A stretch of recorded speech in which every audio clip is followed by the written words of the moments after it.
What you think, this is the first time I've been split open? Huh? I bleed all the time, I don't care! I stay hype! Round 2! Yes, sir! What you think, this is over? Oh, we're just getting started, baby. Because I stay hype! Hello and welcome to episode 5 of the Crastinators podcast. We're back again this week to talk about a new topic. I am your host, Guy, the best guy ever, your anime man extraordinaire, talking about all the hypest kawaii shit that you need to have in your life. And I'm here with my internet people once again. Let's go down the line. Ben, who are you? Ben Saint, saintcomics.com. I'm a mangamancer. And don't forget that Patreon link. No, man. That's what the people want to hear about. I'm playing it close to the chest this week. I'm keeping it cool. Damn. Listen to this guy. All right, Digi. I stay hype! I stay hype! There you go. Jesse Wood. I'm Endless Jess. I review cartoons every week, but I forgot to this week. Oh! Ashy as fuck. Gib. Hypocrite. I'm Hypocrite, and I'm taking a shit.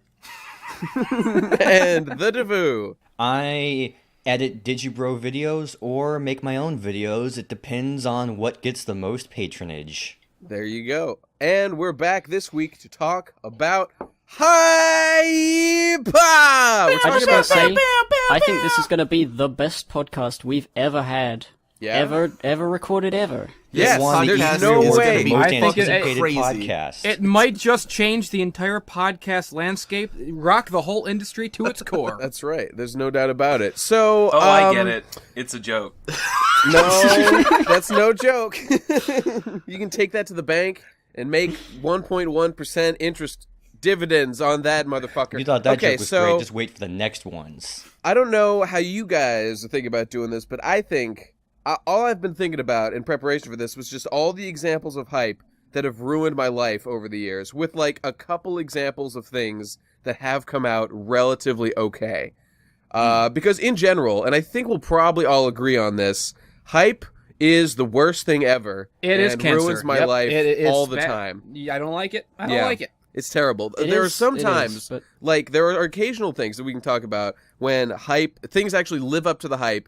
And when you are hyped for something and it lives up to it, that's great. But when it actually goes beyond your hype, that's when shit gets absolutely crazy. And the most recent one that comes to mind for me is Undertale.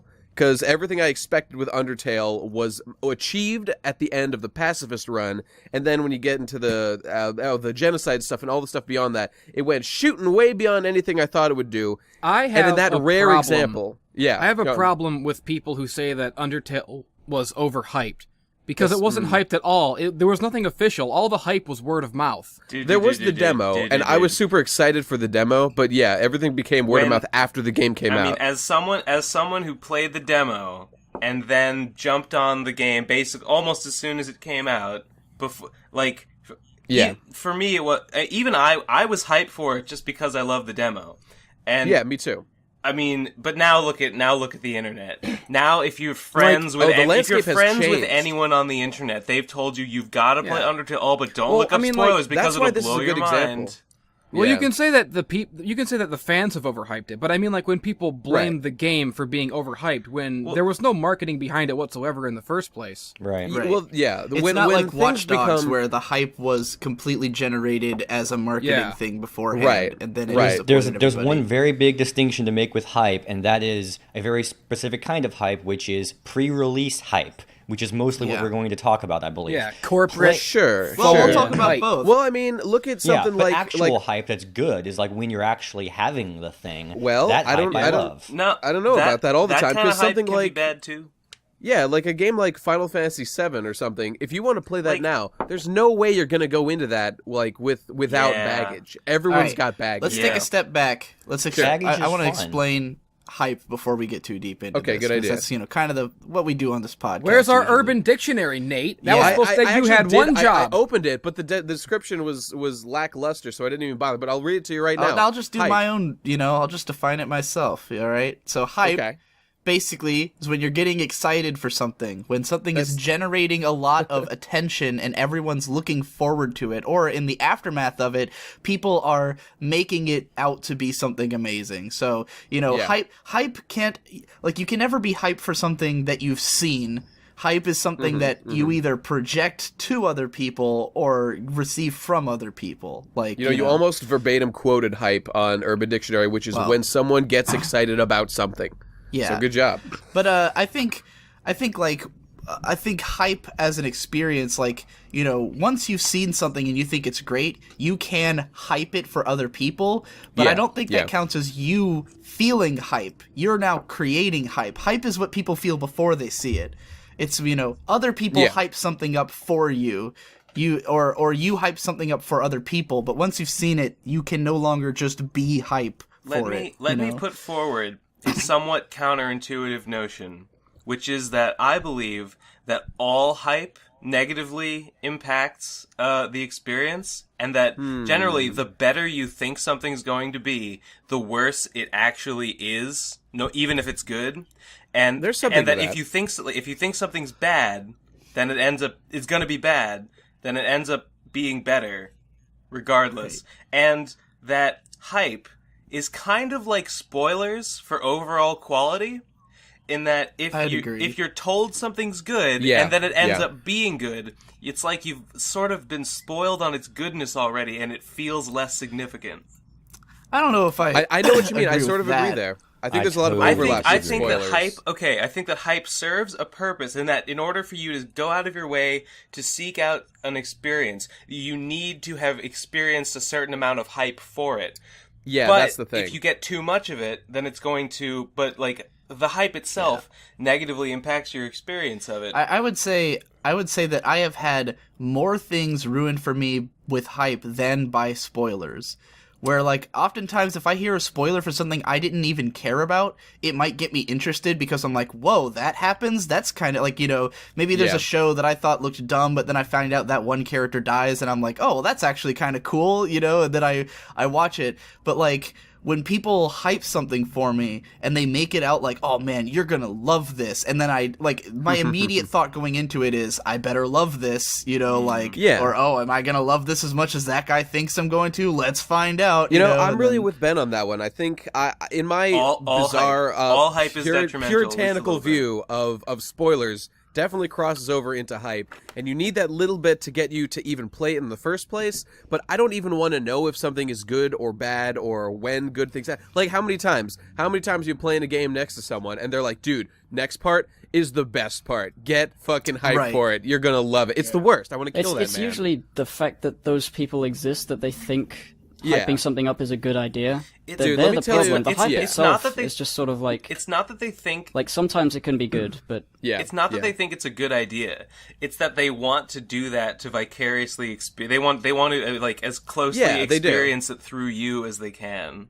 It's not... let me tell you... It's for themselves. Let me tell you this little story about this guy I went to school with named Jarvis. Jarvis? No, it was Jarvis. It was Jarvis, right. This guy... he was in the anime club with me, right? And nice. He just loved, it was great. He just loved, we'd always come up to be like, yo, guy, what are you watching right now? And I'd be like, I don't know, Tsukuyomi or something. We watched that one time. And he was like, dude, that show is fucking great. What episode you on? I'm like, I don't know, like episode 3. He's like, dude, episode 4, where... And he would describe the events that happened in that episode. He's like, get ready for it, dude. You're gonna love it. So not only did this guy spoil everything that happened and he would insist on telling me these things every time. I had to go out of my way to avoid him. Like, this happened with every game, every show. Because this guy, was an ultra weeb. He knew it all. He knew every single thing that I'd watched years before I'd seen it. And just would it was this bizarre combination of trying to hype me and enjoying watching me be spoiled, because I told him over and over I didn't want to fucking know anything. I think he had a massive impact on my viewing of spoilers and hype in my life in general overall. That's understandable, man. I totally do not relate to anything that's being said here, pretty much. Really? Just get the hell out, Davu. Who invited you I wanna hear anyway? this. My audio keeps spiking. I think that the more familiar you get with a medium or a craft or a scene, the more that you can manage your hype emotions. And with video games, at least, I have mastered the arts of no matter what I'm told, no matter what expectation I have, no matter how I feel going into it, I'm able to jujitsu everything around to maximize my enjoyment levels every time I play a game. Now, I don't buy that.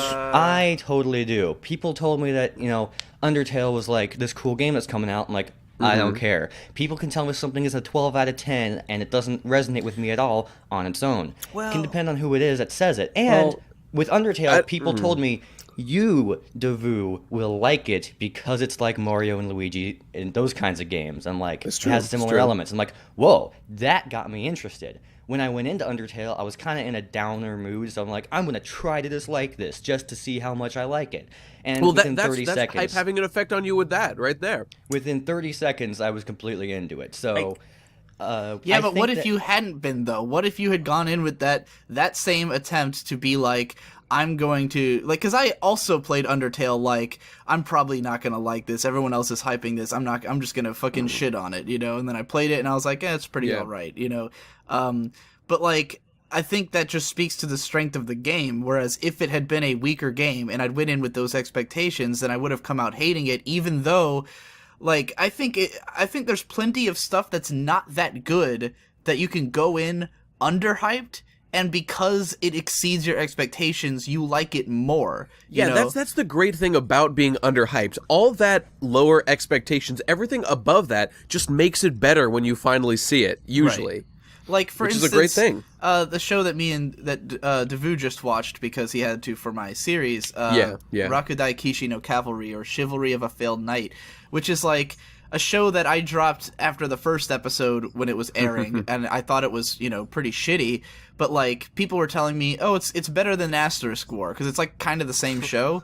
So I was like, well, I'm gonna watch it just so I can talk about it in my video, and I had no expectations, and so when it turned out to actually be kind of okay, it was so much better than I expected it to be, that it was, like, overall a positive experience, whereas I've had times... anti-hype effect. Yeah, whereas I've had times with shows like that I would give, like, a 6 out of 10, but because, like my overall feelings about Chivalry were positive, even though I'd give it like a strong 5 to a light 6, whereas, say, with the Madoka Magica third movie, like, I expected it to be something cool, and then I just kind of thought it was a 5 or a 6, but it was such a letdown that it then was, I'm gonna let you finish. I'm gonna let you finish about Chivalry, but Bushido is the best code of ethics to live by of them all. Best of all time. Yeah, well, let's talk about that only after they make an anime about it. That's true. Gib, you were saying something.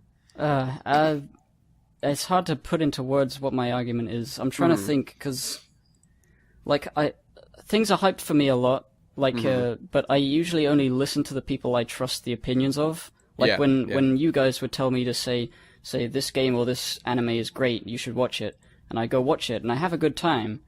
Even though, like you said, like, you especially, Nate, hype things up a lot.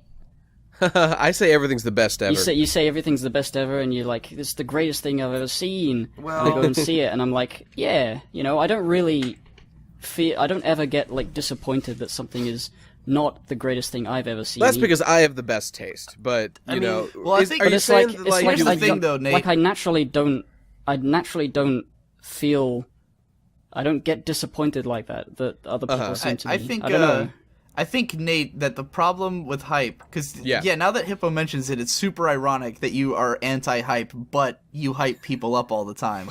I don't want to be hyped. I don't care about other people. They can deal with it. Being hyped is a curse that you can't think everyone has that same mindset, though, that everyone thinks that their taste is great, and that everyone's going to like the stuff they like, and I think that's where a lot of hype comes from, because, like, for me, sort of like Devu, I'm pretty resistant to hype for the most part, where, like, I only really get hyped for stuff if, like, people who really know me are hyping me for it, Yeah. Because of the fact that I don't think many people like the things I like, or dislike the things I dislike, where, like with the current season shows like Erased, where there's all these people hyping fucking Erased, and everyone's shitting on me for not liking it and stuff, and it's like, yeah, but if you knew my taste, then this should be obvious. Like, everyone should know that I'm not gonna like this show. So when people hype it, I wasn't buying into it, because I'm like, what do you like? You know, what are the other shows you like? They obviously are not to my taste. It's one thing if someone who likes all the same shows I likes, you know, hypes me for a new show, and I'd be Right. like, well, you know, I'm generally, in my experience, we've loved all the same things, so now I'm excited, you know. that's the thing, that's though. why I There's- so look forward to recommendations from Devu, because Devu likes tons of shit that I like. It's in terms of Right. games. I think me You and guys Devu both have a seem to pretty like similar really game unique taste. games. Yeah. That's true. But yeah, so really, like you were saying, there's kind of two different ways of being hyped for something. There's like personal accounts of like people you know telling you how good it is, and that kind of shit. And I guess the lines are kind of blurred since we're online figures who get comments from people. But the other one is like the endless cascade of like people talking about shit, like the new Star Wars or whatever. Like, Yeah. there's literally no way to not be hyped for it because everyone in the Well, fucking I world is mean- talking about it. I think I generally take like hype Yeah. not very seriously at all. Mm-hmm. I see that there's hype for like Star Wars, for example, Yeah. and then I would go to all the like reviewer and analysis people that I know if they're talking about it and what they think, and then I would form an opinion based on that. The fact that there's hype on something, like everybody's raving about this new thing, I would look into it before feeling excited at all. Right. Even if it was Yeah. like a sequel to a game that I really liked or something. Let's talk about resistance to and or knowing how to manage hype versus just being jaded generally. Resistance 2 Sure. Fall of Man for the PlayStation 3 is the greatest Yeah. game ever made. Because I would say I'm somewhat resistant to hype, but I think I would just Fall say of that's Man more that was I'm generally jaded, because when someone tells me something's good, I just don't believe them. Like, Yeah. even Hold if on. I'm just okay. I have Fall of Man was Resistance 1. I'm just pointing this out. Okay, good. Was it? I don't know. Glad we fucking- established that. I've never played those games, and I think that I hate them actually. They're all right. like Alright, go on, like man. yeah, if I saw all the Undertale hype going on now, like, and I hadn't played it yet, I would think, oh, that game looks stupid. I'm sure it's not as good as everyone says it is. Fuck it. And like I have this friend who recommended me this manga called Helk. Have you guys seen this manga, Helk? I have Anyone know what I'm fucking talking about? Oh man. All right. You told me a little bit about it Helk. yesterday, but no. It's great. But I have this one friend who just said, read this, it's awesome. And I was like, okay, one person says it's awesome. That's like, I mean, no matter how highly one person praises something, that's still just a little tiny blip on the hype radar, no matter how Right. glowing the review is. So I don't know, but I read it, and because I only had that little tiny bit of hype, I thought it was pretty good, and I was like, oh yeah, okay, I actually like it. Anyway, I guess the point I'm trying to make is that I just don't believe anything is going to be good, no matter how many people tell me it is. And, That's good. And in fact, the more that does sound like jadism. and the more people jadism. tell me that something's good, and I don't know for a fact that it is good, the more I start to be like, no, it isn't. No, it's not. No, it's not. In my head, I'm like, Right. they're clearly lying. They clearly just bought into the hype. Right. Yeah, I feel very differently that, like, I accept that sometimes my taste might be very normal. So if a lot of people like something, I might like it as well. You know, Yeah. I'm not as much of a hipster, I think, is the That's term. true. I don't think you are. Ironically, despite everything I just said, and despite how much of a fucking hipster I am, I still find that when lots of people like something, I tend to like it too, and it makes me Yeah, really I think mad.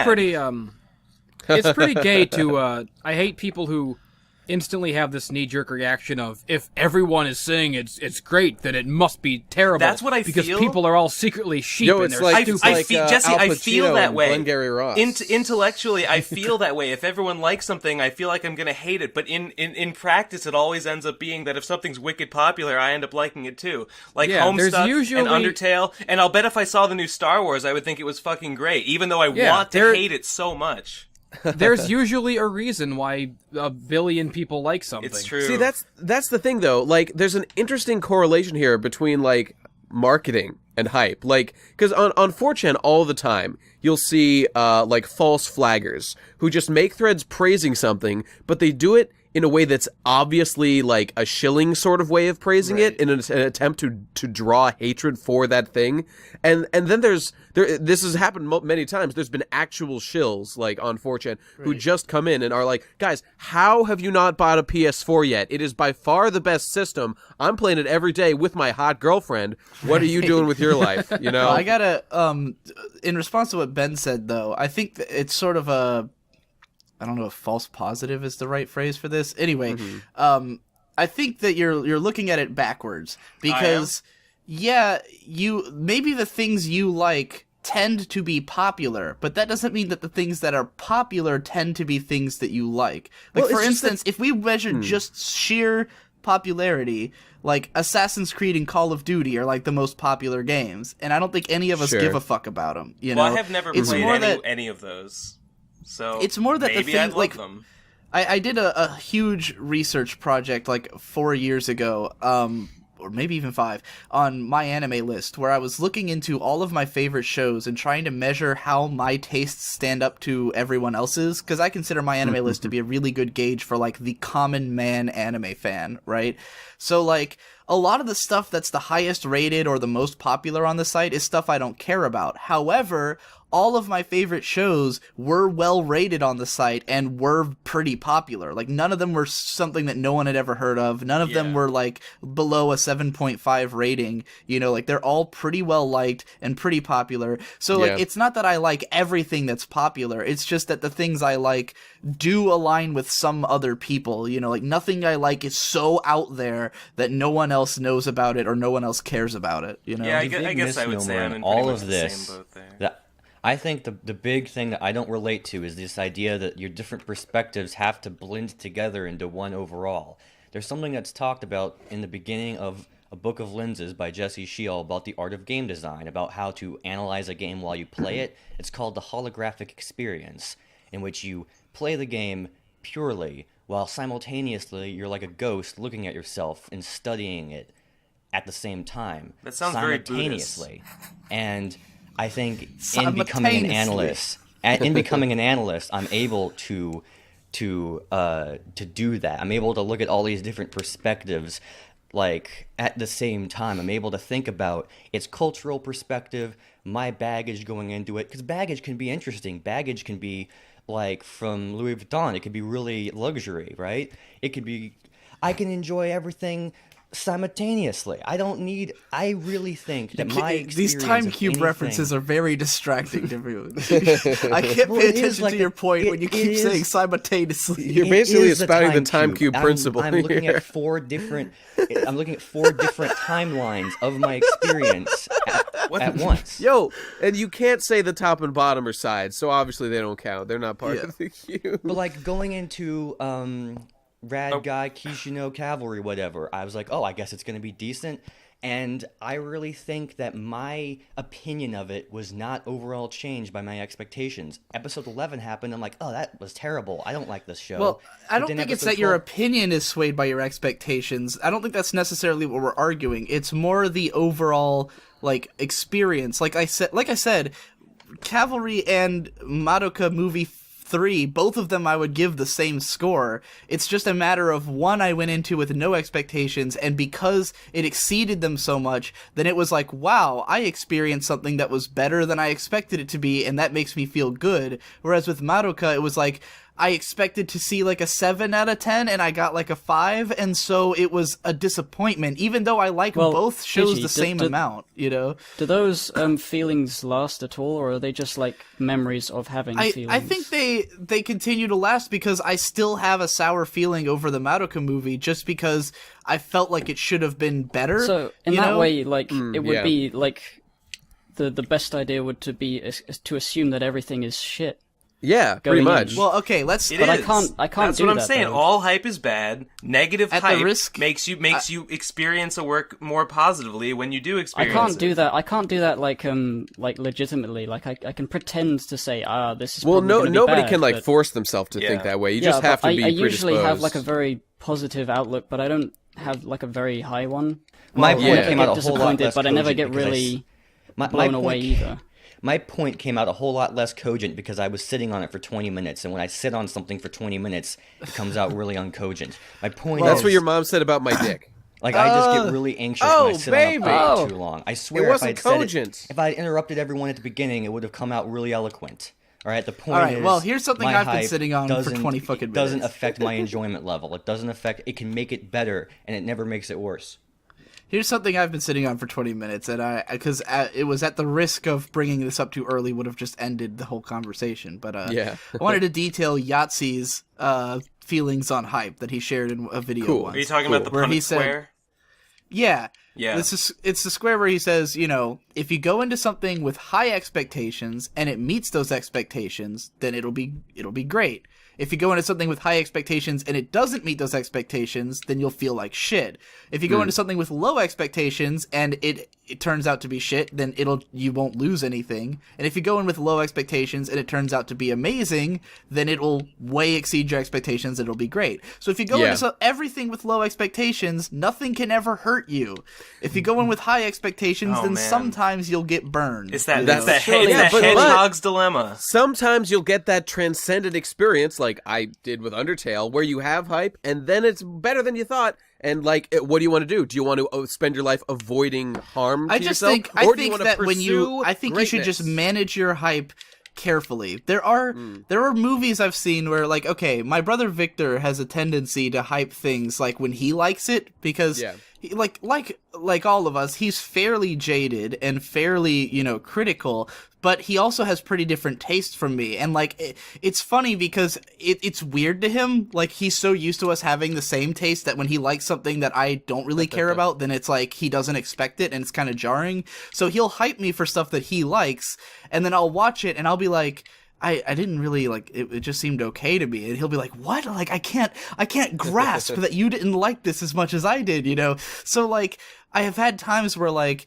we watched this movie Confessions, which is like one of his top 3 favorite movies, and like I watched it and it was just kind of like I expected so much more just because he kept talking about how much he loved it, and then Yeah, I was right. I don't get it, you know. So I feel like if I had just seen it with no expectations, it would have probably been better than with the ones I did have. But like, I do think that there is some value in like managing your hype and like I think if you know you're gonna love something, then yeah, let yourself get hyped for it. Like But can you ever really know that? I think you can, because I think there's times where the hype is like, it doesn't matter, it won't change it. Like for last year, the most hyped I got about anything was for the video game Dengeki Bunko Fighting Climax, which was Right. coming out in like October, and I was hyped for it for like 6 months because it's a game where you play as characters from Dengeki Bunko light novels, and it's a 2D fighting game. And like, I love 2D fighting games inherently. I'll play any of them, you know. And I love that I got to beat up all these characters that I hate. You were in this game. I get to beat up Kirito and Shana, or play Shana and beat up Kirito. I get to play characters I like, characters I hate, and like, it didn't even matter to me if the game was going to be like legitimately good or not. Like, it was going to be worth the price of admission just for the experience of a 2D fighter where I can beat up Kirito. That's true. So, Something like that's a pretty safe bet. Yeah, That's- no matter thing- what, it was going to be cool. So I got really hyped for it, and it did end up being as good as I wanted it to be. Like, it was every bit as fun as I hoped it would be, and so like I felt like it was money well spent. Well, and you the know, hype was well Digi, spent. But an example that involves you actually for me was when I tried to watch Log Horizon, because this was after seeing your like 10 out of 10 video, and I was like, well, I have to check this out. This sounds exactly like what I like, and I think that I would have liked it more if I hadn't had these crazy expectations. And like, I was looking forward to like the arguments you made of like the whole food thing, how it like changed the world and everything it does to the story, and that stuff was in fact interesting. But I really was just on the lookout for like, okay, this is a 10 out of 10. I need to study it. I need to be Yeah, see, I think looking that- for why this is the case. Yeah, I think and that's as the a result, problem. Like, definitely because did when not, I watched you know. Log Horizon, I had only heard that it was mediocre. No one had ever See, that's told the- me it was good. We came in with you know? totally opposite expectations. Yeah. Yeah. Well, you know, Like, I think your relationship with hype needs to be changed and evolved as your relationship with that medium or that genre changes. I think it's that pretty much a hype is universal very thing, honestly. I think hype is very important to get someone into a thing. You keep talking about anime. I didn't have enough people hyping me up to anime shows. I didn't. All the people who I talked to, even if they were anime fans, they were way too polite. They weren't. If they had jumped down my throat, You had the saying, weirdest anime fans around you, man. Yeah, I've never yeah. met an anime fan who was like that. I've only met like evangelical, everyone must watch Naruto or else kill themselves anime fans. specifically evangelicals, and Oh, okay. and so as a result, I didn't get into anime until like. I didn't really get into it until like 2 years ago. I wasn't gonna get into My Little Pony until a friend of mine said, "You gotta watch this. You gotta watch Yeah. that." And it pushed me Thank into God. it. Yeah. Ben told me to watch Milo, but Jesse, would Yeah, you and describe it was the yourself best as an thing I ever did for evangelical? you. Is that you? What's going on? Are you an evangelical, Jesse?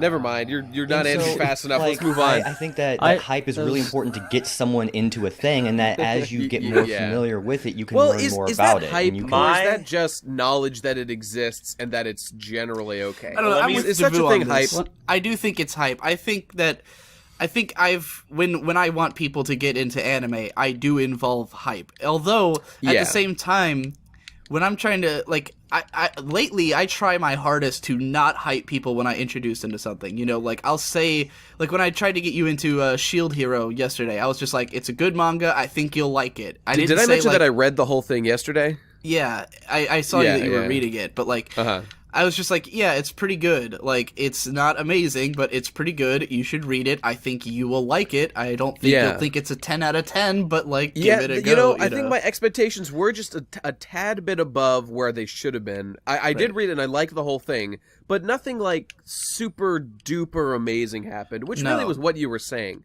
But Right. I didn't calibrate my expectations quite properly. The thing Digibro, is, I good think series, all though. of your like 10 out of 10 recommendations can be a great proof that I am good at not being overhyped or underhyped or anything.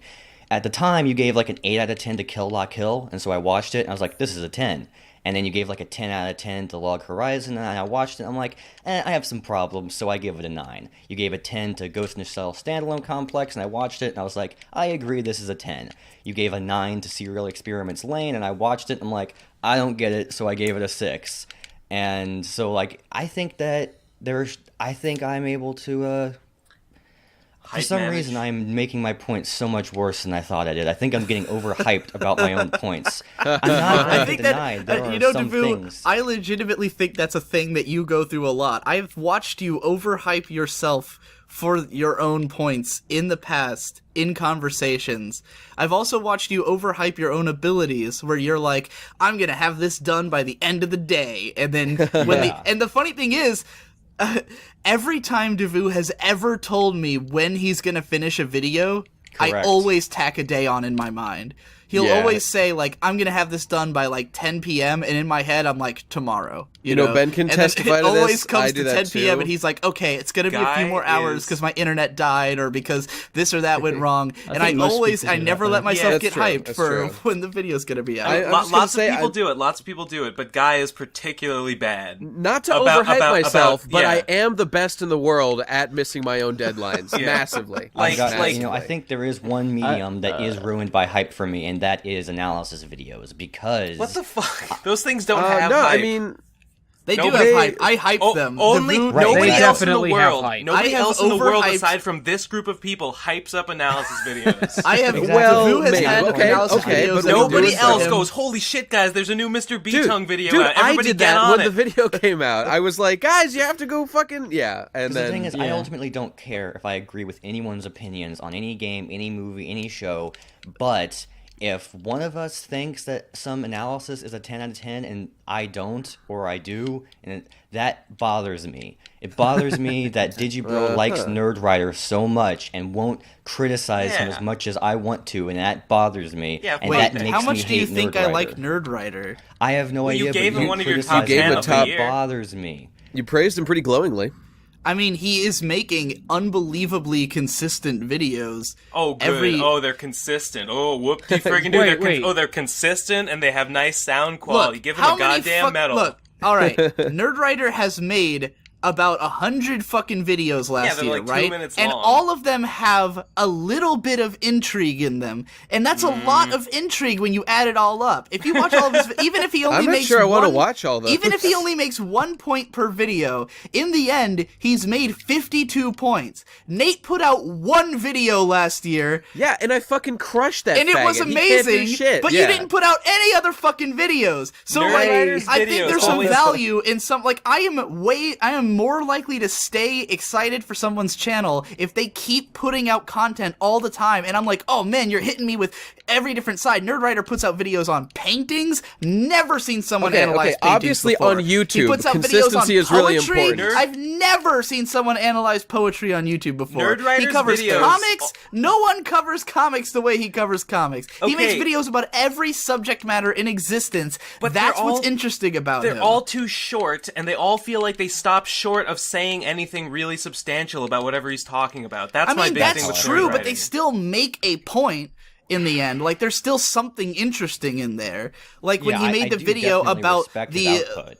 He made a video about the painting that says this is not a pipe, and he's like, the point of this painting is that it's not a pipe, it's a representation of a pipe, and therefore, you know, when we look at images, we describe them as that's a, like, if I showed you a picture of a pipe, you'd say that's a pipe, but it's not a pipe, it's a representation of a pipe, and it's a study of language. Interesting point. I Not hadn't that thought interesting about it. because what you just related to me is information that is obvious to any thinking person at a glance, and I do not need to spend 2 minutes of my life How is hearing that it obvious? repeated If I to had me. looked at that painting, I would never have What? thought about that. Digi, that's very obvious. That's literally the entire point of the painting. It's I've Yeah. never pretty seen the straightforward. painting. Okay, here's the thing. Well, that's, Well, he that's could've just showed you the surprising. painting. He That's could've just made the surprising video that you of never The saw fact that painting Nerd Writer before. makes videos about things I've never seen before is interesting enough in itself. I've never seen any of the movies he's talked about except like Children of Men. I've never seen any of the paintings he's talked about except maybe Nightcrawlers, but I didn't know what it meant. I just seen it. I don't give a fuck. I've never thought about a painting before. Nerd Writer has taught me to Never think thought about a painting. before. Paintings are I don't understand paintings at all. I just look at them and I'm like, what the fuck is that? It's colors. I don't care. It doesn't move. It doesn't have really dialogue. I don't want to look I'm- at it. You know? I get really into the fact that has. Would you so look much at a painting output. if it had subtitles? Well, Only if they were fucking Japanese This is not a subtitles. pipe has subtitles, and I still wouldn't have thought about what it meant. You know, Foolish. Right, Foolish, I just want to go foolish. back to managing hype because that's the topic. yes. Thank you. Please. The way That was a pretty good the way tangent, that though. I manage hype, I've realized is that I base it completely on research. For example, Dark Souls 3 is coming out soon, and I'm extremely hyped for that because I know that the director is the same guy as Dark Souls 1. Yeah. Miyazaki, I forget his first name. But he's Hayao coming Miyazaki. back. Yeah. No, that's actually wrong. You know what? That's actually You- that brings me to a great point though. Here's something we've all Yeah. been skipping out on, and Nate, you kind of touched on this with like risk in feeling Yeah. hype. I do think that there is a value in experiencing extreme disappointment. Yeah. And I think that there are some things that you should just go all in, let yourself get hyped for, and just be crushed by. Because it can lead to years of you cathartically bashing it. Like Dark Souls that's 2 true. That's is a true. game that That like is very true. you know, like with Demon Souls, because I don't know about. I'm sure you guys probably played Dark Souls first, but like my friends course. were hyped for Demon Souls before that even came out. Because one of my friends is a huge From Software fan. He was into Armored Core and all that shit, and he was really excited for Demon Souls. So that What a game lucky came man. out, and it exceeded everyone's expectations. We were super excited, and then they were making Dark Souls, and we all got like really hype, and it Yeah. came out, and everyone was kind of like undecided at first. Like no one could Yeah. decide if it was as good that as game Demon took Souls. years for people to figure out. Yeah, well, because at first it had like a little bit more cheapness to it, and they also ironed a lot of stuff out in patches. You know, that was a problem in Yeah, the early yeah. part. But like, you know, it was kind of tepid. But then people were like, "Oh man, Dark Souls is the greatest game ever." And then people got really hype, and then they're like, "Dark Souls 2," and we're all like, "Oh fuck yeah!" And at this time, no one knew about the like how important Hidetaka Miyazaki was, or how like changing directors would change everything, or any of that. We were just like, it's another Dark Souls, you know. And then Dark Souls 2 came out, and everyone played it, and they were like, "Oh yeah, it's pretty good, but it's not That's as good what as you Dark get. Souls 1." And then over time, it just like, it just Right. People depresses figured out you, that and it had huge issues. right. And, that it was And shit. then like when Bloodborne was coming out, then it was like well, should we get hype? Like, I want to get hype, but Yeah, is it going to that's be true. like Dark Souls 2, but Miyazaki's directing it again? Maybe it'll be amazing. Maybe I should stake it all on the line, you know? And then Bloodborne came out, and it was great. And you're like, all right, well, worked out. Miyazaki's never disappointed me, so surely Dark Souls 3, surely Dark Souls 3, surely. You don't know, though. Yep, that's And, like- where I am right now. Yeah. I'm Yeah. actually And, considering like- buying the collector's edition for that. And I like, think- if Dark Souls 3 turns out to be a huge piece of shit, we will talk about it We'll lose forever. It will be legendary if we like. We will never shut up about it, you know. And like, I think there's some value in that with like, because when I think about hype and the dangers of hype, the biggest thing that comes to mind is Watch Dogs, because it was a game that was way overhyped for years. All the trailers completely were misleading. They all made it look like it was going to be this really deep, like next gen game. No one had ever seen like this level of like polish in a game before, going by the trailers, which were completely false, Yeah. you know. And then it came out, and it was just kind And of it a wasn't shitty. even worth talking about. Right, It wasn't even interesting. It was bad. mediocre. So then, It's- and the thing is, that game had sold so many like pre-order bonuses and special Yeah. editions, and everyone who got them got burned. Everyone who got the cashed in. special They edition was fucking- like, I shouldn't have got the special edition. It wasn't that good of a game. Games, you know? these like a lot of AAA games are more about the trailers than the games Right. themselves. They're But- about establishing pre-orders. But while and like generating hype. for the people who felt all that hype and then were let down, like I'm sure that they hate it and they wish they had that money back and they wish they hadn't played that game. But like as a cultural thing, it was kind of awesome to watch, because it was like, Yeah. you know, Yeah. watching this mighty like opening of the fjord of people realizing that, oh my god, hype is bad and I should stop buying these expensive, like, you know, my friend Josh, who buys like special editions of everything, like he was so burned by Watch Dogs that it made him rethink his buying habits, you know. And like, What was in the special edition of Watch Dogs? I don't fucking know. It was probably like $95 though. Yeah, It okay. has Aiden's iconic hat. Oh, good. I want That's what they sold it as. While we're Ubisoft on the called it topic- his iconic hat. Nice. While we're on the topic of our personal stories and personal and like particular hype scenarios, wanted wanna everyone to talk share a ab- horror story. I want to talk about my own personal hype tragedy, Please. which was Spore. I was gonna say, I bet it was Wow, Spore. yeah. Fucking Spore. When tell us the about original it. trailer for Spore came out, Will Wright, Devu, you know what I'm talking about? Yeah, I know about. I was big on the Spore hype. Lots of people were. People yeah, all over. Will Wright came out and demoed this version of Spore, which was so it looked so fucking robust, and it looked like it made it look like anything was possible. And it played as this little like dinosaur man, and he just like twisted it around and like gave it 3 legs, and it procedurally generated this perfect looking walk cycle on 3 legs. And then he showed off all these other hypothetical monsters, and they all had this incredible animation. That, like, Hypothetical. they all Yeah. like wobbled around realistically according to their weight, and like it all just looked so real and visceral and like nothing that had ever existed before. And then he zoomed out and you saw the solar system, and he zoomed out and you saw the whole galaxy, and it was like, oh my god, there's so much possibility. And it's all going to be procedurally generated, and there's going to be so much emergent content, and it's going to be amazing. And for 2 fucking years, people talked about this shit. For 2 fucking years, people said, oh, here's what I'm going to make in Spore. Here's what I'm going to make in Spore. It's going to be the greatest thing ever. And then it came out, and it looks nothing like the demo. It doesn't work. It doesn't even behave similarly. I mean, it kind of superficially resembles the demo, but it's not the same game. And it doesn't have the same tone or atmosphere or capabilities. And the whole thing was clearly just a fucking fabricated farce of a goddamn pre-rendered trailer, because there's no dang way you could do anything in the trailer that was in the dang final release. You know, gosh, I'm still so salty about it. I'm with you. I think that Will Wright, in this case, had the absolute best of intentions and thought he'd be able to do it. But I think when reality... Fucking that's Peter the Molyneux. issue. He was just channeling Peter Molyneux. He really was. That's the thing, though. These people have really lofty goals. Peter Molyneux especially, and Will Wright a lot, too, in this case. They want to do all this stuff, and they plan as if they'll be able to do it, and they market it on these hypothetical, like, we'll definitely be able to do this. And then, like... I when mean, they I can don't, respect that in principle. I don't respect it in principle at all. You cannot tell people that you are going to do X if you don't know for sure you can do it. I mean, I think what they it's should a do balance, though I is guess. if I think when this is the problem with the game's marketing is that they Yeah. will never admit it when it's not that.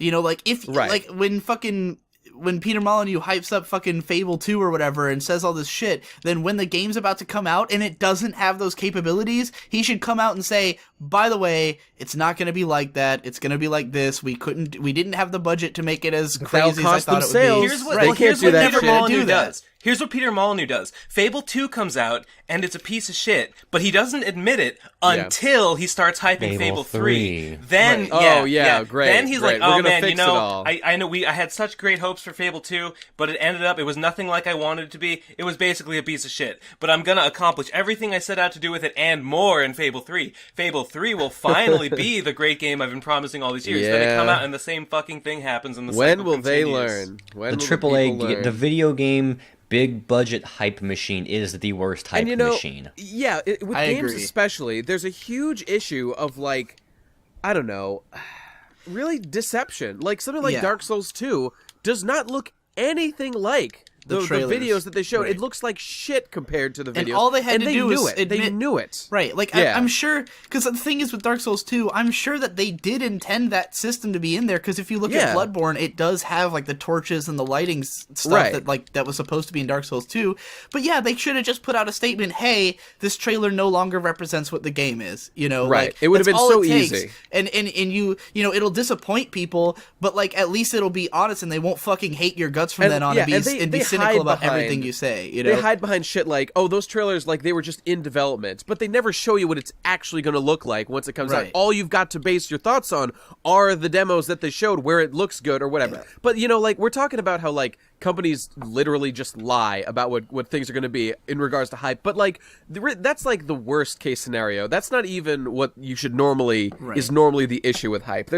It's everything before that about, like, expectations being set too high and then them not being met, or, you know, that whole gamble you're taking when you do that. The whole business is lying to you thing is the worst case scenario, really. Yeah, I'm trying to like think of what my most like hyped up for something and then it wasn't Yeah, that good me too. experience Me was. too. I think it's like, I think for me, I would say that like because I'm so slow to actually get around to stuff, my hype usually like just diminishes over time. Where like for instance, when I was like a teenager, I was really into JRPGs, and I just kept buying JRPGs because I was excited for all of them, and I just kept buying them, but I would never beat them or I would never play them very far. And then it was just kind of like as I grew up, I sort of realized that those games were probably not going to be fun. You know, like a lot of the ones that I thought. That like, you know, like I bought all the Nipponichi games at one point, like because Those have diminishing returns hard Yeah, as you go like- further in the series. like because you know Disgaea 1, everyone loved it. I had played a bunch of it. I thought it was pretty cool, but then like just because of like the idea of the company, that it was like this small publisher of like really interesting tactics games that no one was talking about, you know, and that were often hard to come by. And I bought like, you know, like Lapicel Tactics and fucking Lapicel Tactics was such a snore fest. Yeah, I got that got one too. I It gave was, up on that within like the first couple hours. Right. I bought Lapicel, I bought fucking Phantom Brave, Yo, that I girl bought had some Makai fat Kingdom, tits though, for real. and I She's bought awesome. Disgaea, and like I had all those games for a long time, and like I played the first like couple hours of Lapicel as a kid, and like I just didn't understand the Shitty game. mechanics. So like Yeah. this is something I did a lot when I was younger. I would buy games and then play them and not really get them, and then I'd be like, well, I'll probably get around to it in the future, and I just hold on to these games forever. And Yeah. then finally, like 10 years later, I put in Lapicel and tried to play it, and I realized it's just boring, you know? So like Yeah. I feel like my hype back then was like all of these games are going to be great one day, and then eventually I realized that I was just deluding myself, and I don't know where I got this hype from, you know. I hate the waiting, sitting around, waiting, checking every preview that comes out, waiting for it to come out. I ended that personally in 2008 Yeah. with Brawl because I was waiting for that so intensely, and the delays killed my soul off in half so much. And I played it, and I'm like, oh, it's just like Melee. You sit down and have a good time for infinity. It's not something Yeah, that you go, I've never had "Whoa." like a lot of. I've never waited for a thing to come out. Like I want Dark Souls 3 to come out really soon, and it is, and I'm happy that it's coming out. But I haven't been waiting for it. You know, I haven't been looking Yeah. at trailers. I don't really care to look. Here's at, what, like, Spore, information man. about That it. was Spore I for just, me. I just, 2 I years just I want to buy spent. it when it comes out. 2 Here's what, years more I than spent anything- crawling around on Spore forums, just like fucking hyping myself up like daily. Oh, no. Oh, my More than God. anything, what I don't Waste get of my about goddamn life. the hype cycle is like most of these games are going to be like a week of your life, not anything past that. Like, I Yeah, don't but understand think of how all the people time could you've spend- already put in. Right, people spend like years hyping themselves for a game, and then you beat it in like 20 hours, and it's like, why did you like? Was that really worth that level of hype? Like, and then people get let down. And I watch like my brother Victor. He always lets himself get into the hype cycle because like. He only plays games once usually. Like, it's very rare. Only like the Souls games and like, a few other like games that he really truly loves will he play more than once. Most games he'll just beat it and forget it. But he'll let himself like, constantly watch trailers and watch all the Nintendo Directs and get like all excited for games. And then like he spent like 2.5 years being hyped for Xenoblade Chronicles X, and then it came out and it was complete like, and the thing is you'll trick yourself. Like, he spent the first like 35 hours like trying to convince himself that it was great, and then in the end just realized it was a huge disappointment. Oh man, I just remembered the best example of all time: Final Fantasy 13. Right. Like, I'm the biggest Final Fantasy fan in the entire universe, and I too spent 60 I don't know. hours trying to me, like that for, game. For me, the writing was on the wall before 13 came out, so I Not didn't me. allow myself to get hyped for that one. Because Dude, I loved 12. 11, I loved, 12 was a good game, but like... No, 12 was a good game, but 11 was like an MMO, and then there was Advent Children before that. Right. And Advent Children was like the thing that hurt me more than anything else ever. To the point where, for years after Advent Children came out, I would like lie to myself, and I still wouldn't want to admit how much I hated it. Yeah. But then, like, every time I saw it subsequently, I had to admit a little that's bit the more. thing. Of how I bad it was. followed the chronicles of the compilation of Final Fantasy VII shit so tightly. Like, every scrap of information was like gold to me. It was like pure orgasm through my whole body. And like, only this year have I finally realized I was just being fucking duped the whole fucking time. It was And all it was a so lie. like, and it was so like real and like such a juicy betrayal to It me was- back then it because back in Yeah. those days, I like, put my heart and soul yeah, into that well, series. it was like I was like 14 or 13 when Advent Children came out or something. Yeah. 15, 16, I was fucking Something like a that. baby. Like, it was like before I had access to the internet or anything. So to me, Final Fantasy VII was just my thing. And it was just a beautiful thing from my same. childhood, and no one else could ever, tarnish it. And oh my god, they're making a sequel to my game? Ah! And then Yeah. and then It's not it was just the worst thing ever made. a philosophical thing. Like, on principle, I will hype myself down. But the more you learn about the context of the way things come out, the more you know, logically, it is most likely not going to be... Like, there's nothing that can logically make you guaranteed that something is going to be great. I don't know of That's any true. game series, any game developer, any place that a game can come from that will guarantee it being good. Yeah. To me. And Digi, I remember you saying that you're like that with anime. Your last bastion was you had one last bastion of like, this is definitely going to be good, but it got broken recently. What was it? KyoAni? What was it? No, KyoAni. KyoAni's kinda one. I don't even like most KyoAni shows. I don't even like half of their shows.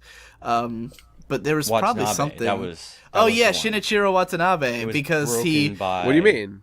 made fucking Zankou no Terror and it was complete garbage. Oh, that's right. That's right. Yeah, right. like he was like the one director who had only done 3 shows and they were all amazing, and like Yeah, everything yeah. he'd worked on otherwise was like little artsy stuff, and like it was like he couldn't possibly do wrong. And then Zankou no Terror came out, and like the first 2 episodes are like amazing, and then it just spirals down and it's a piece of The shit. only thing that I can rely on to be good is when I know that the people in charge of creating it have the same tastes and roughly the same vision as myself, which is why I do get hyped for some Yeah. analysis shows, because for one thing, there's almost no waiting. It comes out, and I Right. get hyped in 3 Sure. seconds to watch it, and I know where they're coming But from. you know, I know the what it's gonna scary be thing like. is that over a long period of time, how the people behind the work change. Like with Square Enix, and like how Final Fantasy has evolved and morphed. Like, it's the same series, but it is not what it once was. Yeah, I think And, the internet you know, has helped us a lot, because now we can look into that shit. That's We're like, true, that's very you know, true. I think every year we get closer and closer to people are paying attention to developers, like specifically the people. Yeah. Where like, with Dark Souls again, no one knew who Hidetaka Miyazaki was until Dark Souls 2 sucked. No one knew who he was when Dark Souls 1 was great. people knew who he was when Dark Souls 2 sucked, and we went for an explanation, and the explanation was it wasn't the same director. That was when people went, oh, like, that matters. Like, Hidetaka Miyazaki's clearly the guy who's important here, Yeah. And then it became like, well, Bloodborne's got his name on it, so maybe that'll be worth it. Oh, Dark Souls 3 has his name on it, maybe that'll be worth it, But, like, I think every year we get more and more in the internet age, like, we're paying attention to that shit, where, I think that's good. It's general. true. It's a hopeful sentiment, and I think but even then, like I would be said, hyped for the next thing that Toby Fox makes. Right. Sure, But, absolutely. like, I think the more people are involved, the more you need to look into it, because like with what Devu said about Shinichiro Watanabe, like, I just assumed everything he made would be good, but then, like, the writing staff and the people behind Zankou no Terror were not the same people who wrote his other shows. Where, like, he used a lot of the same staff on Cowboy Bebop and on Samurai Champloo, and it's like the writers for this show were the problem. Like, the directing was not the problem with Zankou no Terror. He did his job. It's just that the show had a terrible script, and does that mean he was a failure for not correctly assigning? I mean, you could say so, but, like, I think because it was his concept of a show, and I get why he made it and, like, what he was going for. It's just that the writing did not deliver on the idea, and I think there was probably a point where they maybe recognized that, or maybe they didn't. Maybe they just thought it was, maybe they thought the message was more important than that.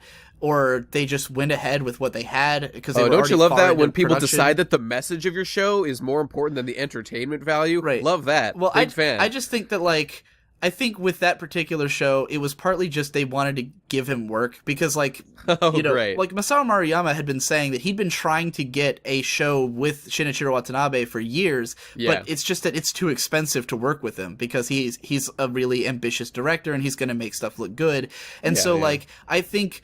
Maruyama's the one who runs MAPPA, and MAPPA was a fairly new studio. They hadn't really done a lot of work, and they wanted to do something with Shinichiro Watanabe. And I think that was more important. That's a nice goal. I think that was more important to them than making a well-written show. I think they just wanted to make a show with Watanabe, and that's they why succeeded. it happened. The thing with Toby Fox, because, like, at first I was like, oh yeah, the next Toby Fox game, I'm probably going to like that, right? Because not only did I love Undertale, but like the ways in which I really liked it felt like Toby was doing things the way I would do them.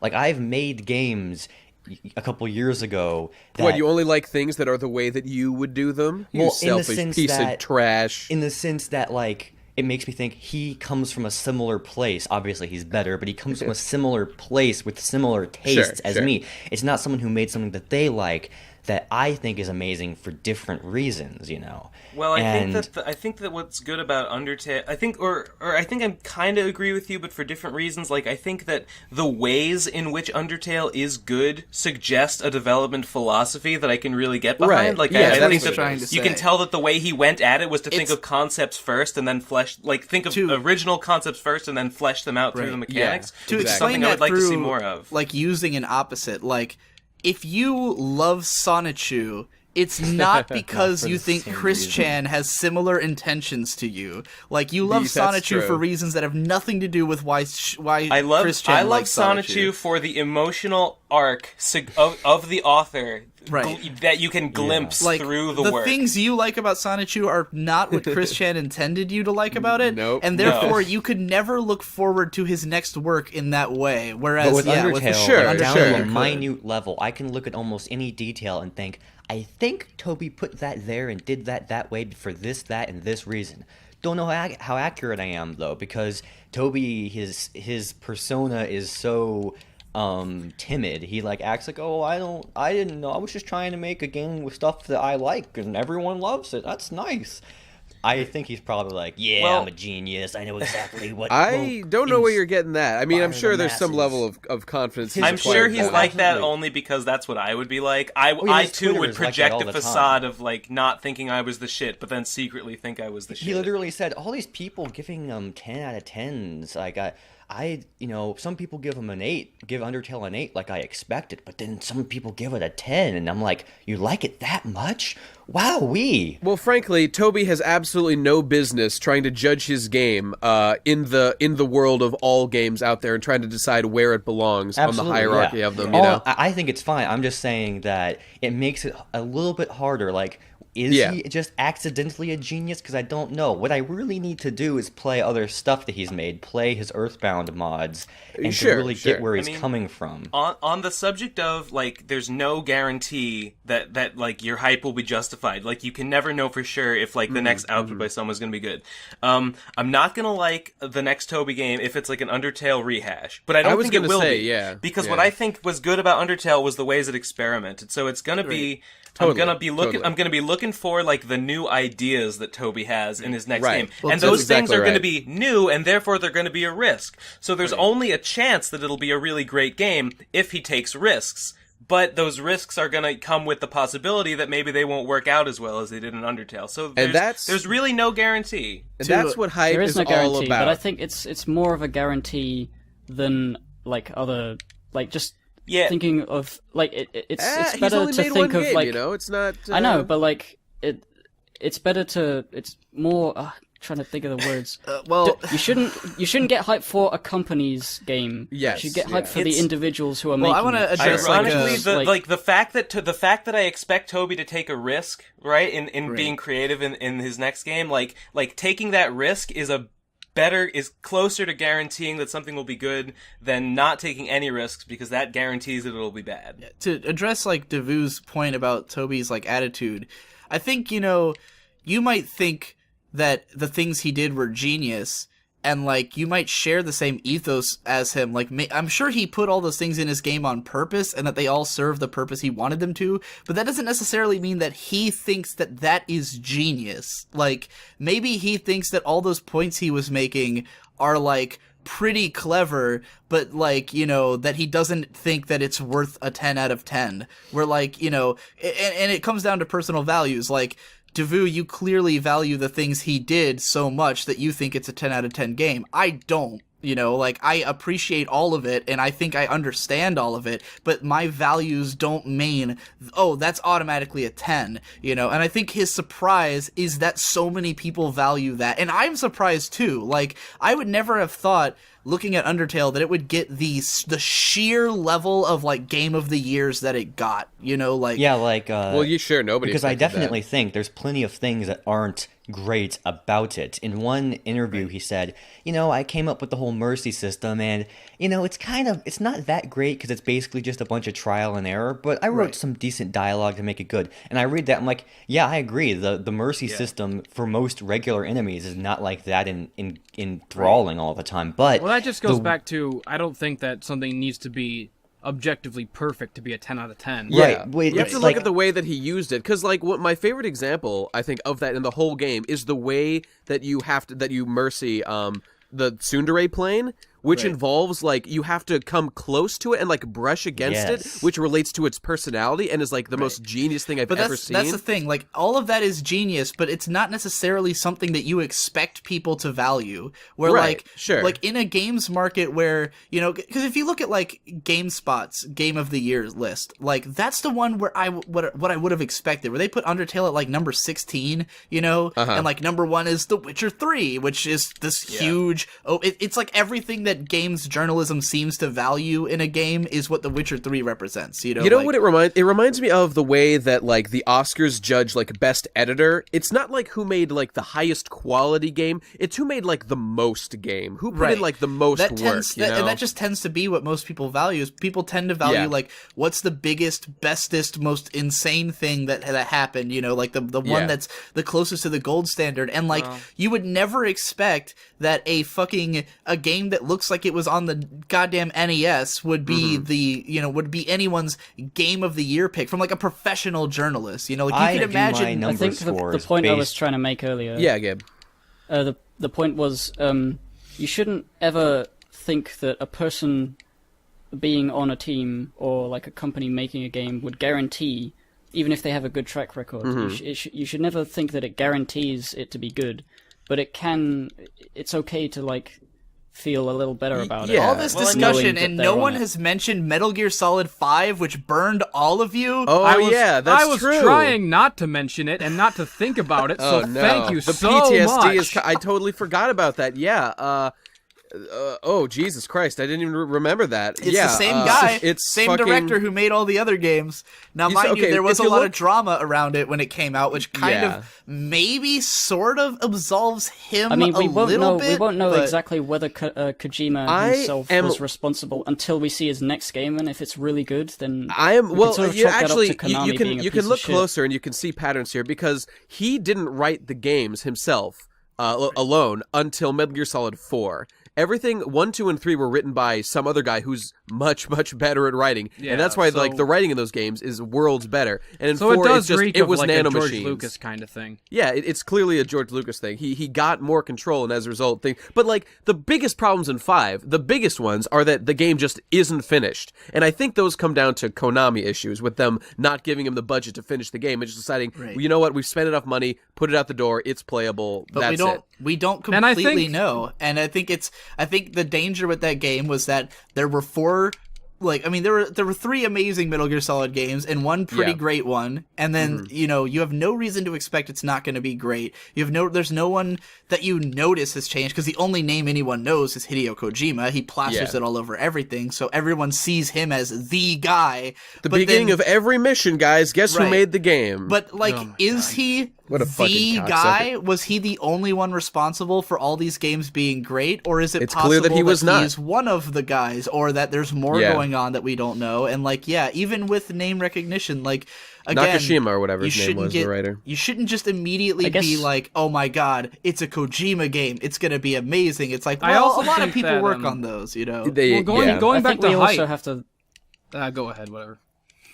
No, you go. Well, going back to hype, I think that hype affected how the game was developed and designed negatively in a way because it reeks of that philosophy of everything needs to be open world and appeal to everyone in the world and that kind of thing. And that's just the game hype cycle. That's how all games are made now. This is an all-new thing to talk about, is how hype will affect the development of the thing, which I think has way more of a direct effect than how it affects my experience. Okay, yeah, maybe for someone like you who says that it doesn't really affect him, that's totally true. Because, look, it pisses me off so much that, the audience has now become part of the process of making the game. It's like our reaction to these trailers, like Street Fighter V, right? Too much ass on Cammy and on Mika. We got to get rid of that shit. And the guys didn't intend that from the start, or they would have made it that way. Right. They changed things to, and it's I don't know if you can like that or hype. dislike that. That's just the audience. It's the audience's response to things. But I do think that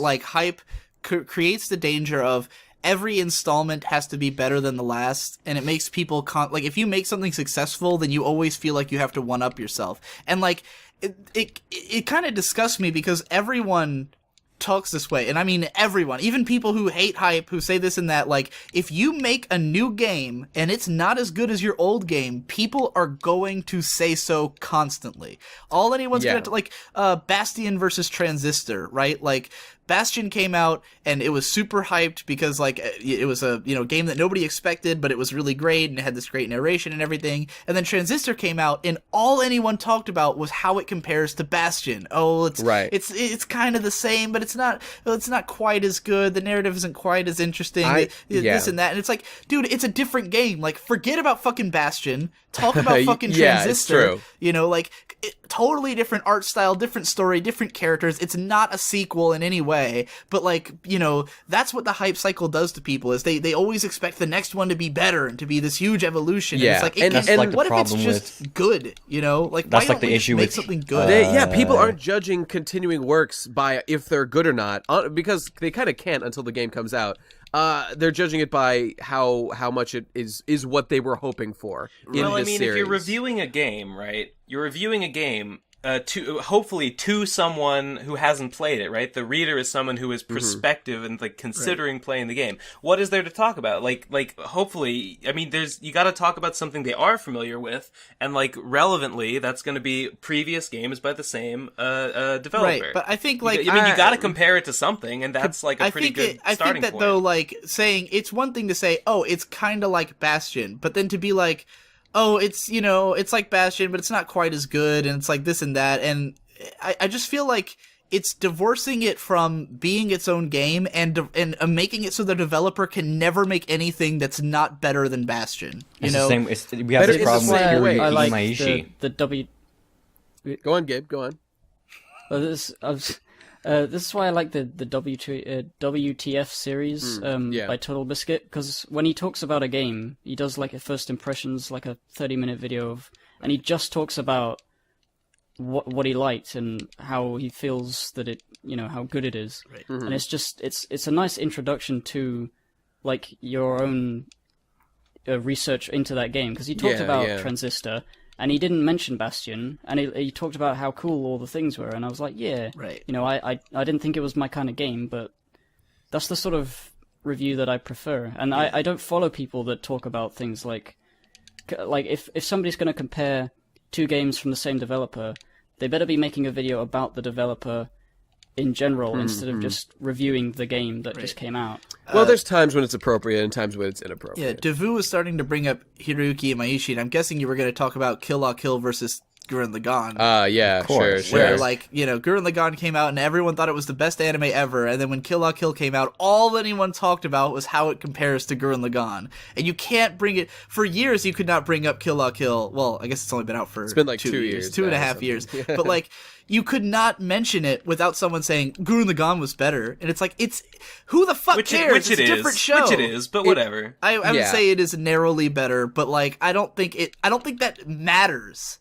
It doesn't. It does not. It has no relevance to Kill La Kill what Gurren Lagann was, other than the fact that it was made by the same people. I do not agree that Gurren Lagann is necessarily better than Kill La Kill. I think that you're clearly mistaken, but go ahead and make your I case. think that you're a big giant faggot. Well, on what basis? On what basis are you saying that? Gurren Lagann is better. Okay. I don't know. I just like the Dark Souls 2. That's true. Well, the fact that we're even arguing about this is missing the point. The point is that it doesn't matter which one's better because they're completely different shows. But I want to argue. But it's kind of interesting to talk about which one's better. I mean, it can be, but I just think that when that becomes all the conversation is, then it's like, why can't Imaishi just make another show and we judge it on its own merits and not worry about whether it's as good as Gurren Lagann? I never bring because up... it's an interesting question. It's an interesting question. Which of these two big budget releases by the same producers is better? It is an interesting question, but it should not it should not dominate all discussion of Kill La Kill. Well, here's my only problem with this discussion. I agree with that. I think it's vastly mistaken to consider either of them big budget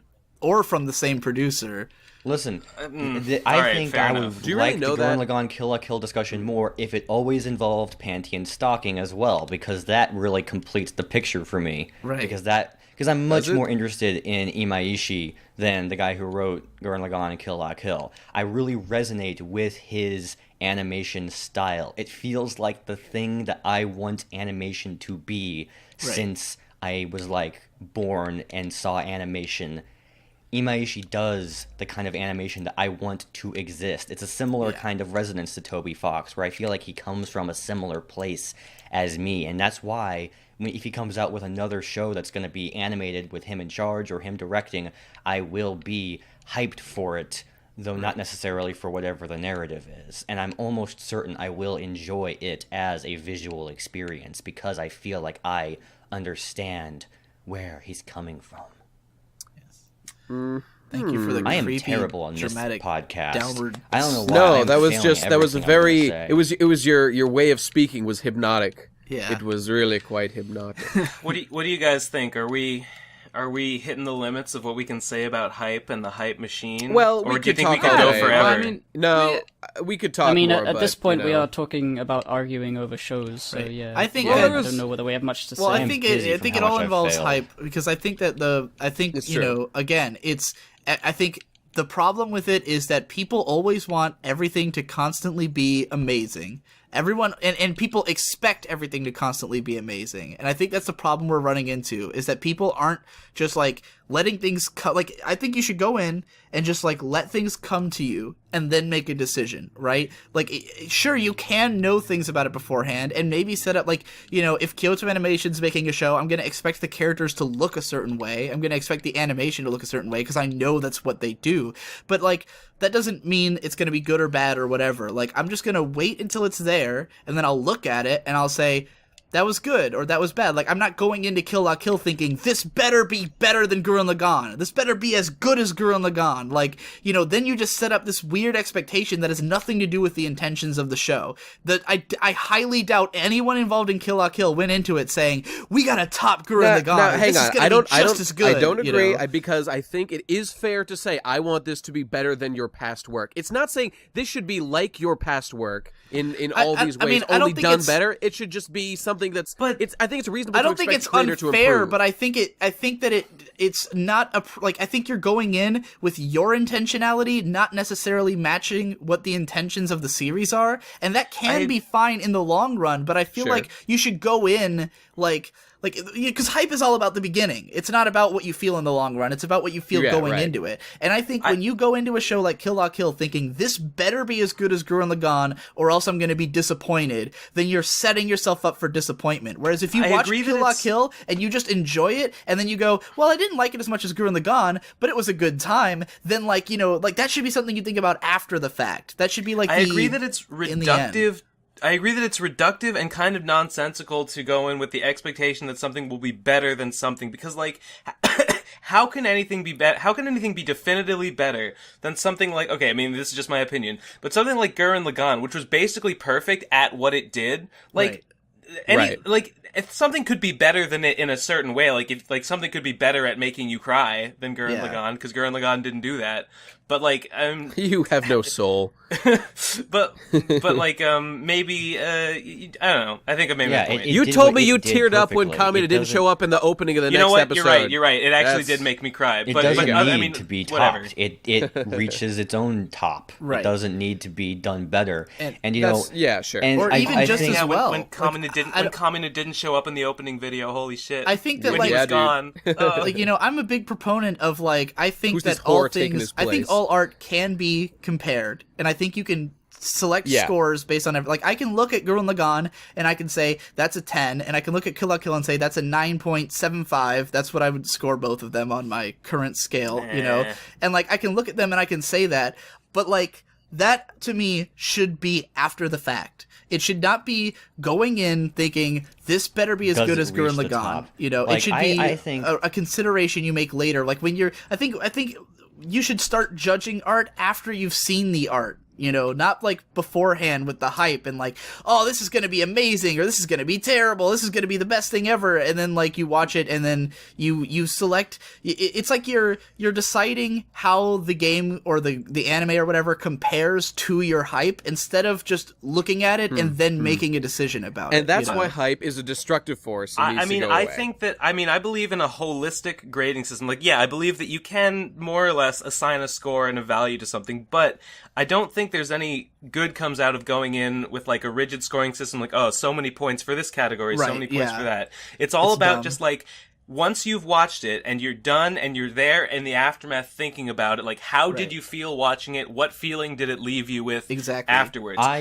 you know, score but on the one things- hand, I think that hype does affect that, because if you went in with really high expectations and it didn't meet them, then it can leave you with that Right. sour feeling afterwards. Yeah. I score things based on the amount, by the level of enjoyment that I have. Anything that I give a 10 is something that, like, I'm stewing over it well after the fact. I'm like, this Right. is just so good. Like, I can, Yeah, like, but a lot of people's enjoyment is affected I by can hype. randomly, like, see a Kill La Kill picture and be like, oh, yeah, and then all of a sudden I, like, spend an hour Jack putting off on the immediately. music and just looking at fan art and just dwelling on it, Jacking stewing your in dick, it and how just good it is. constantly jacking your And dick. that's the kind of thing I give a 10. And I recently made a list of all the games that I've played that I can remember, and I gave them scores if I could. And, you know, Undertale ended up being the only one at this moment that I gave a 10 to. I gave Dark Souls a 9.9. But the fact That distinction, I, though. What an asshole. the fact that Just I give gave it, throw it a fucking bone. the fact that I gave Undertale a 10, the fact that it's the highest scored one, isn't nearly as interesting as the fact that I gave so many 9s, and the fact that there could be so many different games that could be a 9 to me. Right. So many different ways a video game can Yeah, be I think there's almost a 10 is vastly more interesting Well, than but what order they're Everything in. that I like is a 10 out of 10 because I hate nuance. Yeah, me too. I feel like a lot of It's a 10 or a people- 0, that's it. I feel like for a That's a lot of good way viewers to of look stuff, at life. there's like a zero sum game. It's like everything's either a fucking 10, a 6, or a 4. You know, like those are the only or Yeah. not even a 6. I should say a 7. Everything's a 10, That's 7, or 4, right? It's all I've gone on record as saying that's how I view most things. right. It's like either a 10, it's either the best thing ever, or it's mediocre, or it's shit. And like and those are the 3 scores people would use to denote those, because nobody cares about the other part of their fucking 10 scale, you know. But like I'm with Devu that I like the nuance of, like, you know, not everything has to try to be a 10. A 9 is also really interesting, you know. Hang on. Like, What is this? What is this you keep bringing up about how a show shouldn't try to be great? What is that? No, I'm not What is saying it that? shouldn't try to be great. I'm saying I think anything above a 7 is great. I think if you make a show that's an 8 out of 10, that gives me tons of stuff. And I think, like, you know, even if Kill La Kill is like, even if you thought Kill La Kill was an 8 and you thought Gurren Lagann was a 10, that's still incredibly impressive that it's an 8. Because to be an 8, it has to be better than 80% of everything else out there. You know, like, it's still something that has so much value in its in the parts of it that it has, and I think that value is so much more interesting than why it's not a 10. You know, like the That's things fair. when That's fair. you're like, oh, Gurren Lagann is a 10 because this, and Kill La Kill's not quite as good, and it's like, yeah, that's fine and all, but like, look at all the stuff that is in Kill La Kill. That's all great, and I think, like, it's so reductive to be like, well, it's not as good as Gurren Lagann, so I don't care. You know, I'm with you That's on the very idea true. that you should. I'm with you on the idea that you should appreciate what is good in Kill La Kill, and just think about what is there in Kill La Kill to appreciate. I think that's cool. However, if Gurren Lagann, like, fucking emotionally, like, did something crazy to you and left you with an impression that lasted for years and years, as it did me, and Kill La Kill didn't do that, as is the case for me, then I think it's worth asking, okay, well, why did that happen for Gurren Lagann, Yeah, but it I didn't mean, happen for Kill La Kill? Of course, that's one I question think you that's ask. worth asking, but I think that when we talk And again, none like of us the made hype a Well, video cycle- about this. None of us The made a video answer about may this, simply be except for one. because you're older and you already felt that with Gurren Lagann a million There years is ago. that. There is that. I don't know. I don't think Kill La Kill would have done quite the same thing to me, no matter Well, what. I don't age think it has was the same intentions in the first place, No. so I don't think it would have It done the doesn't. same thing for you. But like, But you know, I just that think kind of. I think the danger again. I think the danger with that again. I think it's cool to do that after the fact, after watching Gurren Lagann, after watching Kill La Kill, deciding how you feel, and then being like, kind of interesting that I didn't like that one as much as that one. But again, I think the problem, because this is about hype, was what this podcast is about, is going in thinking this better be as good as Gurren Lagann, or constantly comparing it, or thinking about why We can it's all not as agree good, or why that it's that better. is You know, a bad place to be. Yeah. And on that note, I feel like we've said our piece. Yeah. Let's wrap it up, shall Sorry we? for Anybody- let failing me- so much. let- I don't know. I got so It's dizzy. okay. Hey, don't worry about it. Let Devu, me stop just being end. me. Let me just end on the note that Okay. I want to say that we've talked a lot about people overhyping things in their mind. I think that my problem is the opposite. I really think that my hype problem is that I underhype everything, and I'm skeptical of everything, and I really believe that everything will suck until I see it and proven otherwise. And on the one hand, this does lead to me being more often pleasantly surprised when I do see something and it's not as bad as I think, and it's actually pretty good. I'm like, oh, it's pretty good. But it also causes me not to seek out media, and I don't watch as many movies or listen to as many music or play as many games as I probably should and probably would enjoy if I did. You know what? So Actually, I just sometimes remembered hype is good, people. I just Hype remembered can be another good. thing about hype that can be good. What's that? Because Best Guy Ever here names his channel Best Guy Ever, and Yes. all of his videos Best Anime Ever, Best Game Ever. And I Not think all that of them, I think your for channel now. would immediately be the worst channel on YouTube if you ever failed to live up to the hype of your video titles. It's hyperbole. Look, Give me a break. Look, okay. The thing is, because I hate that. I usually hate that persona. I hate when people like say I'm the best ever. I think it's unless you Man, can. I don't even do that. Because the in second my- you don't live up to it, it's it's in your name. It's inherent. You've named Well- yourself best guy ever, and the second you don't live up to it, it's gonna look like a farce. And you know, I took that Gurren Lagann video, the first one, part 1, and I posted it Yeah. up. And you know, my friend Ghost Lightning, who also, like, me and him, we used to always talk about how much we hated like that kind of persona. And Sure. like I posted on Twitter like the best guy ever just made the best video ever. You know, and he started watching it and he was like, I thought it was gonna be shit because of the title and everything and the way you start it, but then of course it's a bait and switch. It turns out to be like awesome, you know, when you watch it. Like you Right. deliberately made it start off shitty and then it becomes amazing, you know. Right, which was, And- and if you look in my, I don't know, that's in the other video too at the end. Like Right. I took painstaking effort to take as faggy a picture of myself as was possible to show what an asshole I really am. And I hope people get that. But like what I love about it though is that the hype, what it's done for you as a creator is you have to live up to best guy ever every time. You cannot make a video that doesn't live up to your title. I mean, you can make some. I suppose I'm open to more criticism for that reason. I suppose that's true. I don't know about that. I mean, I think that what saves Guy's best guy ever persona is that there's a little bit of tongue-in-cheekness there. It's like kind of a good, it's like kind of a healthy mix of like serious hype, like I am the best versus like but I'm also kind of a doofus. I think you can figure that out in the videos when he sort of like reveals that he's a nerd, you know, but like and he doesn't play up the persona nearly as much as a lot of other people would. But I do think that if you name yourself best guy ever and I watch one of your videos and I'm not interested immediately, then it's going to be a bad time. It's automatically hyping yourself. But if some of the comedy of the video comes from him sort of poking fun at himself and sort of like pulling the rug out from under his own best guy ever persona, then I think that's kind of... If you clicked on his video, though, if you clicked on a best guy ever video and you didn't know who he was and you saw the name best guy ever and you clicked on it and it was not an amazing video, would you not then be deeply mad that he named himself that? I'd probably not if the comedy of the video came at the expense of the supposed best guy ever. I guess I can agree, but like I think that that would make it not a bad video. Like I think that you're already like if the fact that that's happening already makes it a good video. I'm saying if the video was not good, if it didn't have that and the guy was called best guy ever, would you not then be that much more mad? Like if someone made a video and they were called best guy ever and they started off the video like I'm amazing, I'm the coolest, and then their analysis was completely like not interesting, would you not be that much more mad that he called himself that? I'm really interested in, and I really want to talk about this. It's how a creator can manage the hype levels of their stuff, and that's very interesting to me. I know we were trying to end this podcast, but that is its own interesting topic that I like to do in my own videos. When I did my Roller Coaster Tycoon 1 versus 3 video, was this huge production, and I'm like, I don't want people to get hyped up to think I'm always going to be this big. So right afterwards, I did a 2-minute video about trampolines.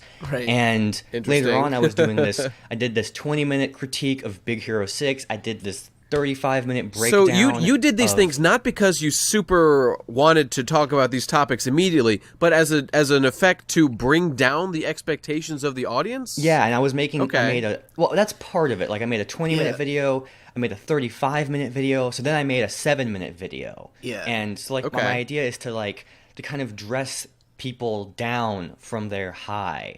Like sometimes if I'm really into like really intricate, really deep music, and I'm on this big kick, I'll like listen to some really stupid Mewcore stuff that like lowers my class, brings me back down. I kind of do the my high. Mewcore is not low class. I do the same thing as Devu, where I try to manage expectations a lot, and especially when I first started doing anime videos, like I tried to get out as many videos as possible so that people would get like I didn't want people to think that I'm only into this type of show or that. Like, if I only talked about sci-fi shows, I didn't want people to think I was a sci-fi channel. I didn't want people to think I was, like, only going to make big videos or small videos. So I tried to mix it up and have, like, every video I did be something different from the last and make it, like, and now I'm at a point where I can do anything. I could just make nothing but big videos, but people would know that I could change it. Like, people wouldn't expect it to all be that. Whereas I think Mr. Plinkett videos, for instance, because he set the bar so they were always going to be big, and I think that's why there haven't been any more. Because people are always beg them for Plinkett videos. That's what people really want. He made a couple of smaller ones, but no one everyone complained about them because they were small, and so he could never make Plinkett a video series that could do everything because so many of them were big so early. But even with stuff like Plinkett, managing expectations happens in the script, where he used that voice specifically because it was boring to listen to someone talk about that kind of shit, and it's just too nerdy. So he wanted to make it something that you would expect. You go in and you're like, what the hell is this? And then it's then you pay more attention to the points, which is why Film Crit Hulk does his all caps thing, which I don't think is as effective, but I get that he's doing it so that people think it's stupid, and then they read it and they don't think it's pretentious. I don't think it works when I do it. I make a video about Undertale. I go, I'm going to tell everyone to rip it off. And then everyone took it literally. And then Mr. B-Tongue, like, is the expert of this, where he always, like, he'll like, the biggest difference between, the truth is I'm engaging in calculated sophistry for the sake of an argument. Like, Yes, the difference between B-Tongue and Errant Signal, for instance, is Errant Signal will pull out some huge word out of his ass and just run with it, and you're just like, what the fuck are you talking about? Where B-Tongue will be like, I'm about to make up a really stupid word, and I'm a complete idiot. Here it is. If you're interested, then keep watching. You know, like, he downplays what he's doing so that you don't think, wow, this pretentious fuck, like you do when you watch Errant Signal videos, you know? If I were in Toby Fox's position, because I wish, I've even, like, named him on Twitter with the @ symbol to, like, hope he reads this, because this is my advice to him. Because he has probably enough money to live for a couple of years without publishing anything for sale. Make a bunch of really short little games about random things that are off the top of your head. That way, people who are fans of you can think of you not as the Undertale god, but as this guy who comes out with shit. Like, you know, I don't think there's any way of avoiding him being Undertale man for the duration. I like that idea, though. I think that's good advice. Because it would greatly diminish it. It would give him this fan base of people who follow his stuff, not when will be the second coming of Toby, right? Because that way, when it's time, like, say, in 3 years, to make his next big game that'll cost especially $10, if it does take 3 years, because by then people will have, like, you know, anytime I think people build up in their heads when something doesn't come out for a long time, it automatically means that all the time was dedicated to it, you know? Like, for instance, the band Agaloch. Agaloch only puts out an album every 4 years, and, like, their first 4 albums were all, like, incredible, so it always felt like, man, they really ruminate on this stuff for 4 fucking years. And then they put out their 5th album, and it was kind of, like, mediocre, and it was like, you know, the first impression you get is, did they really spend 4 years on this? But then you think about it, and it's probably more like they were just doing normal shit for 3 years and then decided they wanted to do, like, I don't think that they're professional musicians. Like, I don't think they have enough fans or put out enough content that they get paid just for that. It's probably a side job. They probably have normal fucking jobs, you know?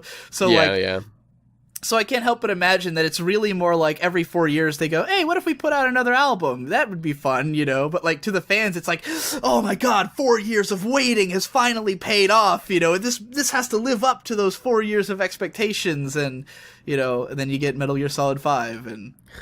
yeah. What a disaster. Which was, like, what, like... 8 years, 7 years, something like that. 7 years, hand drawn. Peace Walker came out in that time too, so it's, you know, there was something there. Yeah, Redline. Well, Redline was awesome, and Redline totally and Redline wasn't.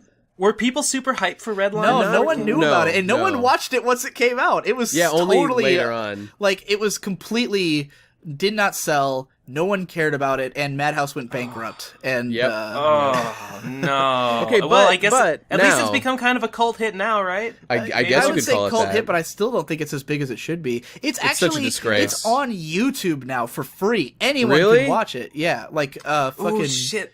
Maybe I should go buy it on DVD. Yeah, dude, the DVDs. Lately, I've been really feeling the urge to buy things that I like. Yeah. I went back and I bought Hylix, that claymation game, because it was only $3 and I thought he deserved $3. I went and bought Lisa for a friend because I really wanted to spend more than the $3 I spent to get it on sale. Have you come into some great wealth that has prompted such kindness? No. Redline Blu-rays were $7 within like a year.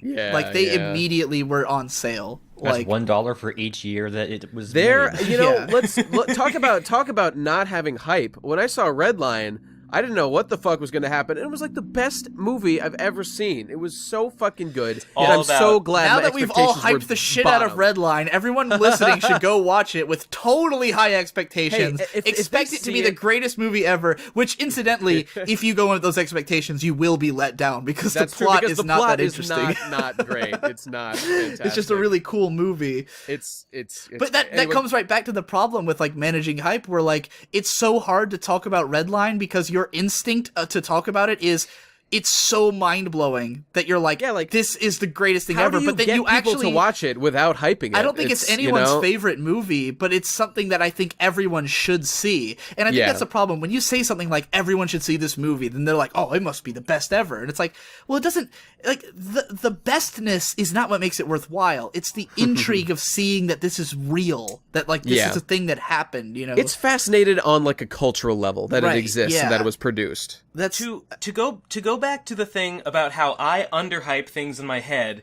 and how having hype is bad and makes me like things less. And going back to Undertale too, let me draw all these threads into a single Please, thesis. wrap it up because it's time to go. Yeah, I gotta tell the story really of how I played the demo. Yeah. I loved the demo. I was like, I'm really excited for this game. But due to my proclivities, in my head, I'm like, okay, that demo was really good. He probably used all his good ideas Yeah, we for the talked demo. about this. I remember.